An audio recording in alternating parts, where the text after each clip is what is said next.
Le storytelling, c'est sur le côté. Le plus important, c'est la capacité à créer une complicité. Ça en fait partie. C'est pas sur le côté. Ça en fait partie. Comment tu vas créer une complicité si, quand tu racontes des choses et que tu fais pas vivre une conversation? C'est dans tout, en fait, le storytelling. Quand tu racontes ce que tu fais comme taf, c'est du storytelling. Quand tu racontes ce que tu aimes dans la vie, c'est du storytelling. Quand tu racontes tes voyages lors d'un rendez-vous, c'est du storytelling. Donc si vous n'avez pas ce truc de storytelling dans la façon dont vous narrez, dont vous racontez les histoires, comment vous vous racontez vous, alors là, vous allez avoir des difficultés parce que vous allez raconter des trucs très moyens. Très moyen. Le storytelling fait partie intégrante de la séduction. Vous n'êtes pas un bon storyteller, vous n'êtes pas un bon séducteur. Ça se raconte une histoire. Votre vie, elle se raconte. Vos choix se racontent, vos goûts se racontent. Tout se raconte. Si tu n'arrives pas à mettre de l'impact et la faire vivre, cette histoire, tu vas avoir du mal. Donc, le storytelling n'est pas sur le côté. Il fait partie de la drague, le storytelling. Et on a souvent tendance à pas en parler. Et en fait, de toute façon, je vais vous dire,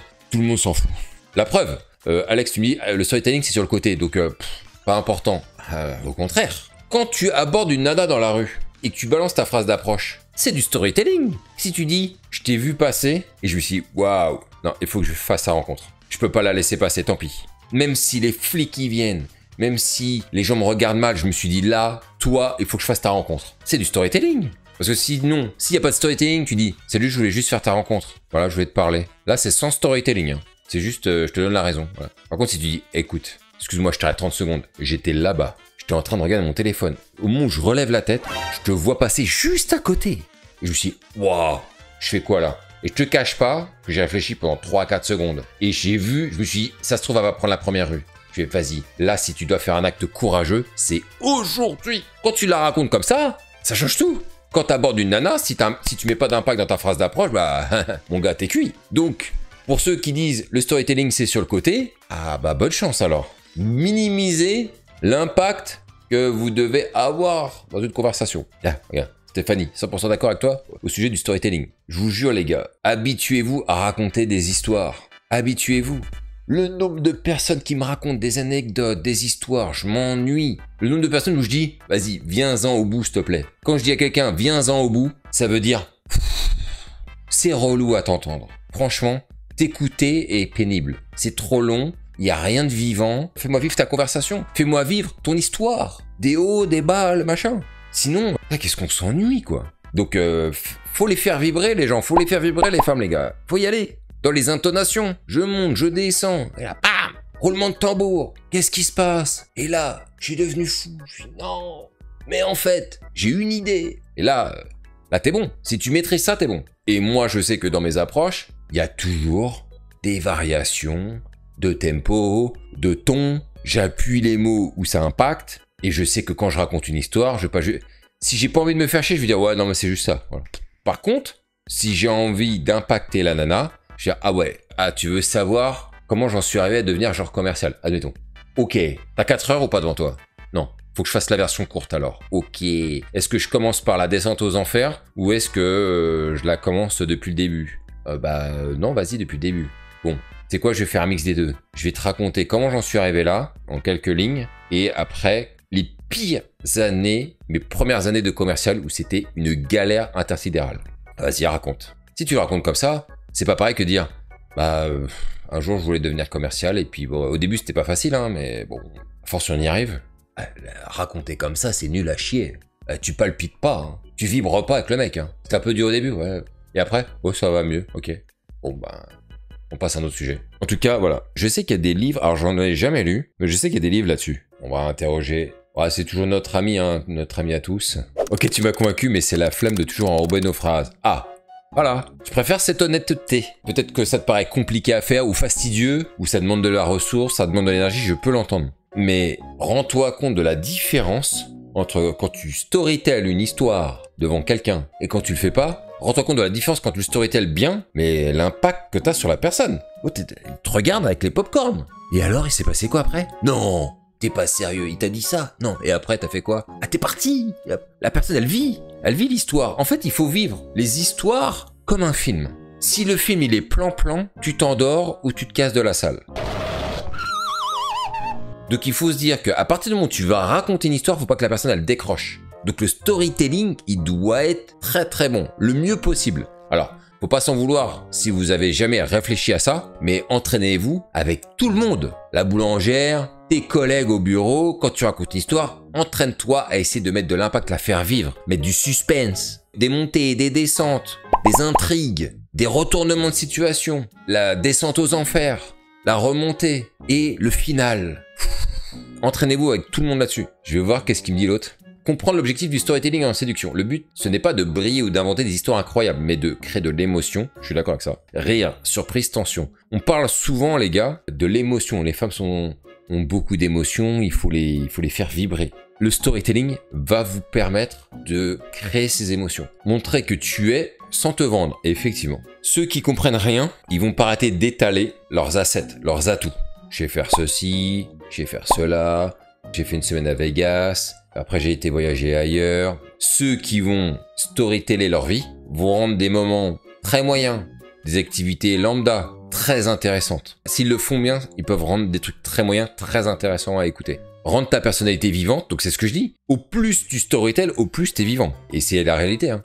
Je le vois par rapport à ceux qui me racontent des histoires de manière fade. Ils ont une personnalité vraiment chiante et ennuyeuse. Vraiment. Donc, rendre ta personnalité vivante, c'est important. Apprends à structurer une histoire. Utilise un modèle simple pour débuter. Situation, tension, problème, changement, conclusion, émotion, morale. Exemple. J'espère qu'il va nous raconter une histoire intéressante parce que c'est de la merde. Un jour, j'ai voulu impressionner une fille en faisant du paddle alors que je n'en avais jamais fait. Résultat, je me suis retrouvé dans une crique à 300 mètres. Incapable de revenir. Une grand-mère en kayak a dû venir me sauver. Je crois qu'elle m'a donné plus de conseils de drague qu'on a donné à ses petits-enfants. Voilà, elle est vraiment nulle à chier. Donc, prenez pas cet exemple. C'est vrai que dans les ingrédients, de l'humour. De l'autodérision, pour ceux qui n'ont pas trop d'ego. Hein, parce que pour ceux qui ont de la fierté et de l'ego, l'autodérision, ça veut dire se dévaloriser, ça veut dire se montrer sous un jour où on n'est pas à notre plus beau jour. Et je sais qu'il y a plein de mecs qui disent « Je vais pas me dévaloriser quand même devant la nana ». L'autodérision est importante, c'est-à-dire que tu es détaché de ton image. Il y a beaucoup qui ne sont pas détachés de leur propre image. Une situation où tu as pris un risque, ça c'est intéressant. Il y a un petit moment de vulnérabilité maîtrisée. Ça aussi c'est intéressant. Parce qu'effectivement, quand tu racontes une histoire, faut pas s'empêcher de raconter qu'à un moment donné, on a eu un doute. On s'est interrogé, on s'est demandé est-ce qu'on allait y arriver, est-ce qu'on allait réussir, tu vois. Moi, par exemple, si je refais mon parallèle, ouais, comment je suis devenu commercial, pendant un petit moment, je me suis dit, putain, je vais jamais y arriver. Je comprends rien à la vente, je comprends pas ce qu'il faut faire. Je ne sais pas faire du démarchage. Et je me suis dit à un moment donné, si ça continue comme ça, peut-être que c'est pas fait pour moi. Jusqu'au jour où je rentre dans une boîte, je rencontre un directeur commercial dans cette boîte-là qui me recrute. Et là, le mec, il vivait la vente comme jamais et il m'a enseigné des trucs que j'aurais jamais pu imaginer et il m'a débloqué. C'est même pas, il m'a appris des choses extraordinaires. Il m'a débloqué. Et ça, c'est la vérité ce que je vous raconte. C'est la vérité vraie. Donc, ensuite, entraîne-toi à l'écrit. Commence par écrire 3 anecdotes que tu as vécues, une drôle, une gênante, une où tu as pris un risque ou vécu une petite aventure. Ça peut être intéressant comme exercice, les gars. Faites-le. Ça peut être intéressant. Challenge, tu dois la raconter en 1 minute max à l'oral ou 5 à 6 lignes à l'écrit. 5 à 6 lignes sur un cahier, hein, parce qu'à l'écrit d'un message, ça va pas le faire, c'est trop petit. Lis-la à voix haute ou enregistre-toi, je trouve que c'est une bonne idée d'exercice. Tu verras ce qui sonne faux ou ennuyeux. Entraîne-toi à l'oral, je trouve que ça c'est vraiment important, donc devant un pote ou un selfie en selfie vidéo, pourquoi pas, vous pouvez faire ça les gars. Mais en tout cas, entraînez-vous à raconter des histoires avec tout le monde. Entraînez-vous à raconter des histoires de manière vivante constamment. Réutilise ces histoires dans les conversations avec des femmes, mais attention, ne fais pas un one-man show, laisse-la parler aussi. Bon, ça, on est d'accord, mais quelque part, quand tu racontes une histoire, il y a un petit côté, c'est pas un one-man show, mais le temps de ton histoire, la lumière, elle est complètement sur toi, donc voilà. Et moi, je vais vous dire un truc, vous n'êtes pas obligé de raconter vos histoires à vous. Il y a un mec, un jour, il vous a raconté une histoire un peu farfelue, un peu bizarre. Vous pouvez raconter son histoire, bien mieux que lui-même, d'ailleurs. Ça m'est arrivé plein de fois, de raconter des anecdotes en disant à une nana, « Ah, tu sais quoi, ça me rappelle un truc là ?» L'autre fois, je discute avec un mec, tu sais ce qu'il me dit? Il me dit que il a jamais réussi à blablabla. Et tu sais pourquoi? Non. Et ben en fait, il m'a raconté que... Et je raconte l'histoire du gars. Et je sais que l'histoire, souvent, je la raconte bien mieux que ceux qui me la racontent à l'origine. En tout cas, ça fait des bonnes anecdotes. Donc, franchement, utilisez des histoires que vous connaissez, vous avez entendu, pas que les vôtres. Ce qu'il faut éviter, trop vouloir impressionner ou faire le mec cool. Mentir ou exagérer de façon ridicule. C'est vrai que dans le storytelling, si tu racontes un truc, une anecdote admettons, et que tu amplifies trop fort les éléments de l'histoire, tu vas passer pour un Marseillais, comme on dit. Donc, il y a ChatGPT qui vous donne des exercices pour ceux qui doivent bosser le storytelling. Chaque semaine, note un souvenir, une anecdote. Structure-la, enregistre-toi en train de la raconter. Cherche un moyen de la glisser dans une conversation réelle ou simulée. C'est pas déconnant. À vous de voir si vous voulez faire cet exercice-là depuis le début. Mais en tout cas, voilà, ça peut être marrant. Voilà les gars, je vous ai donné pas mal de clés là. Surtout ChatGPT. Mais j'ai appuyé ses propos. Je me considère pas très bon en storytelling et pourtant j'arrive à choper. C'est pour ça que je me dis que c'est surcoté. Non mais bien sûr, moi je vais pas vous mentir les gars. Je suis en train de vous donner des éléments sur lesquels plus vous serez bon là-dessus et mieux ce sera. C'est toujours la même chose. Quand quelqu'un pêche du poisson de temps en temps. S'il y a un mec qui se pointe à côté du pêcheur. Ouais, il y a un souci. Bah, je trouve votre technique de pêche, elle est pas terrible. Il fait, ouais, mais ça va jamais empêcher de pêcher, hein. Ah oui, c'est sûr, mais vous pouvez améliorer votre technique. Qu'est-ce que ce mec, il en fait? Est-ce qu'il se dit, bah, je m'en bats les couilles parce que j'arrive à pêcher, donc casse-toi, merci, au revoir? Ou est-ce qu'il dit, ok, c'est intéressant. Moi, si je peux améliorer ma technique et pêcher encore mieux ou plus, pourquoi pas? Qu'est-ce que vous feriez de différent? Aujourd'hui, on vit vraiment dans une époque comme celle-là, en fait. Là, une personne a fait un truc. Attention, hein, c'est pas une attaque, hein, Alex, hein, quand je te dis ça, mais en tout cas, il y a toujours ce truc-là.